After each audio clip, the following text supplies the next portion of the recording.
వెల్దుర్తి గ్రామంలో మాచర్ల శాసనసభ్యులు జూలకంటి బ్రహ్మానందరెడ్డి నివాసంలో మీడియా సమావేశం నిర్వహించిన కూటమి ప్రభుత్వం బలపరిచిన ఉమ్మడి కృష్ణా గుంటూరు ఎమ్మెల్సీ అభ్యర్థి ఆలపాటి రాజేంద్ర ప్రసాద్. ఈ సందర్భంగా ఆలపాటి మాట్లాడుతూ ప్రత్యర్థులు ఎవరనేది కాదు, ప్రగతికి ఓటు వేయాలి.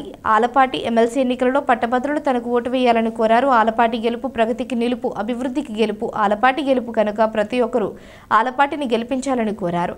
పట్టభద్రులకు ముఖ్యంగా నిరుద్యోగ సమస్యలు ఎన్నికల మేనిఫెస్టోలో చెప్పిన ప్రకారం నిరుద్యోగ వృత్తి కల్పిస్తాం. యువతకు ఉద్యోగ అవకాశాలు వచ్చేంత వరకు వారికి న్యాయం జరిగే దిశగా కూటమి ప్రభుత్వం అన్ని విధాలుగా ముందుంటుందని పేర్కొన్నారు. కూటమి ప్రభుత్వంలో ప్రతి ఒక్కరికి నాణ్యమైన విద్య అందించే దిశగా నేటి బాలికలు మంచి విద్యావంతులుగా తీర్చిదిద్ది భావి భారత పౌరులుగా చేయడానికి విద్యాశాఖ మంత్రి నారా లోకేష్ అహర్నిశలు పాటుపడుతున్నారని అన్నారు.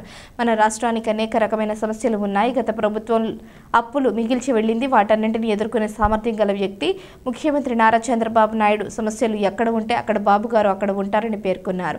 6,33,568 కోట్ల పెట్టుబడులను ఆహ్వానించగా తద్వారా 4 లక్షల పైచీలకు యువతకు ఉద్యోగ అవకాశాలు కల్పించే దిశగా నారా లోకేష్ కృషి చేస్తున్నారని అన్నారు. కూటమి నాయకత్వాన్ని వహిస్తున్నటువంటి ఈనాటి ముఖ్యమంత్రి చంద్రబాబు నాయుడు గారు 1995 నుంచి 2004 వరకు విద్యా వ్యాప్తి ఏ రకంగా కిలోమీటర్కి ఒక స్కూలు, 2 కిలోమీటర్లకు ఒక అప్పర్ ప్రైమరీ స్కూలు, 5 కిలోమీటర్లకి ఒక హై స్కూలు, ప్రతి రెవెన్యూ డివిజన్లో లేకపోతే నియోజకవర్గంలో ఓ జూనియర్ కాలేజీని ప్రారంభించినటువంటి విద్యా విధానం. అందరికీ విద్య అందాలి, ఒక వర్గానికో ఒక వర్ణానికో కాదు, అందరూ కూడా విద్యావంతులైతే ఈ సమాజం వికాసవంతమైనటువంటి సమాజంగా మార్పు చెందిద్దని ఆ విద్యా వ్యాప్తి కోసం ఆనాడు 1,50,000 మంది టీచర్లకి ఉద్యోగాలు ఇచ్చినటువంటి సంఘటన ఒకసారి గుర్తు చేస్తా ఉన్నా. వనరుల్ని కేంద్ర ప్రభుత్వం మోడీ గారి ద్వారా సమీకరించుకుంటూ ఈనాడు పవన్ కళ్యాణ్ గారు అదేవిధంగా నారా చంద్రబాబు నాయుడు గారు ఇద్దరు ద్వయం ఈ రాష్ట్రాన్ని అన్ని రంగాల్లో కూడా గ్రామీణ ప్రాంతంలో ఒకళ్ళు, ఓవరాల్గా ఇంకొకళ్ళు ఆ రకంగా ఈ రాష్ట్రాన్ని ముందుకు తీసుకెళ్ళడానికి నిరంతరం ప్రయత్నించే నాయకత్వాన్ని, కూటమి నాయకత్వాన్ని ఈరోజు మనం చూస్తాం.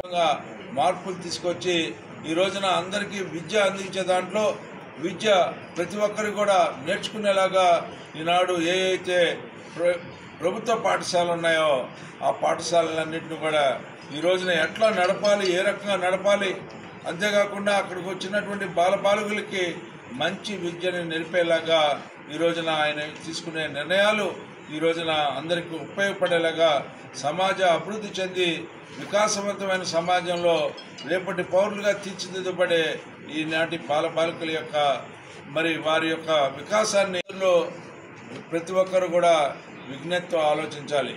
ఇందులో నిరుద్యోగ యువత ఉంది. వీరి కోసం ఈనాడు డిఎస్సి ఎగ్జామినేషన్ కండక్ట్ చేస్తూ ఉన్నాం. రేపు ఏపీపీఎస్సి ఎగ్జామ్ కూడా కండక్ట్ చేయబోతూ ఉన్నారు. అంతేకాకుండా పోలీసులకి సంబంధించిన 6,000 ఉద్యోగాలు ఇవ్వబోతూ ఉన్నారని చెప్పి ఈ సందర్భంగా కూడా గుర్తు చేస్తూ ఉన్నా.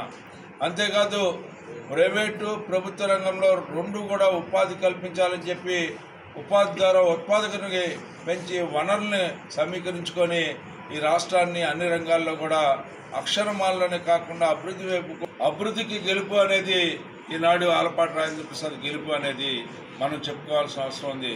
అంతేకాకుండా కూటమి నాయకత్వాన్ని బలపరచడం అనేది ఈ రోజున ఆలపాటి రాజేంద్ర ప్రసాద్ గెలుపుకి నాంది మరొకసారి పలకాల్సిన అవసరం ఉందని చెప్పి ఆ నేపథ్యంలో ఈ రోజున నా గెలుపుని మీ అందరి యొక్క సహాయ సహకారాలతో ఈ ప్రాంత నాయకుడైనటువంటి జూలకంటి బ్రహ్మారెడ్డి గారి నాయకత్వంలో అదేవిధంగా కూటమి నాయకుల ఆధ్వర్యంలో నా గెలుపు అనేది చక్కగా మీ అందరి యొక్క సహకారంతో విజయం చేకూర్చమని చెప్పి ఈ సందర్భంగా కోరుకుంటూ నాకు ఈ అవకాశం ఇచ్చిన మీ అందరికీ కూడా హృదయపూర్వకమైనటువంటి ధన్యవాదాలు తెలుపుకుంటూ ప్రత్యర్థులు ఎవరనేది కాదు, ప్రగతికి ఓటేయండి అని చెప్పి ఈ సందర్భంగా విజ్ఞప్తి చేస్తూ మీ దగ్గర సెలవు తీసుకుంటాము.